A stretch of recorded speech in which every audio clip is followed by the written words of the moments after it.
It is so crazy how deep it goes and how there's always this invisible hand manipulating everybody.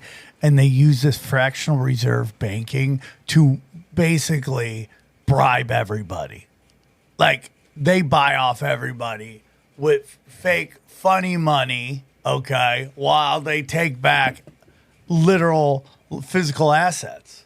You know, like even if you do it on like a smaller basis, buying a house, right? They give you a loan, which you don't even get the money. It's just you give them a loan to give, and then they take something, they give it to someone who you're buying the house from. But even they get ones and zeros in their bank account. Here's a bunch of ones and zeros.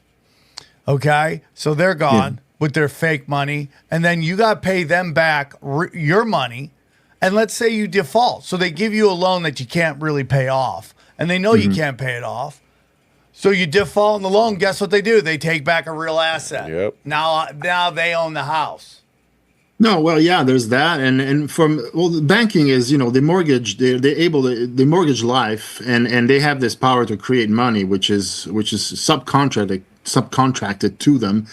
And in most cases, then, as you very well know, it's not so much of getting the principal back. With the fact that you're tied to the loan, they can extract interest forever, and that's what really keeps them going. And yeah, so there's many sides to it.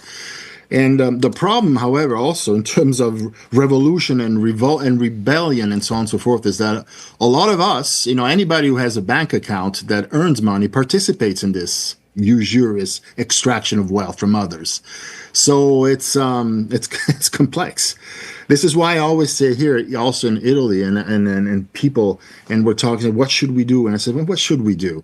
The only way to resist is to be able in a position to create some kind, and this is why you need some kind of legal genius, which I personally do not have, to figure out a way to insulate communities or cities or municipalities, or create just groups of households in such a way that they can be protected from the two main channels of extraction, the two big suckers that are which they plant into us, into the population, which are through taxation and through the credit system.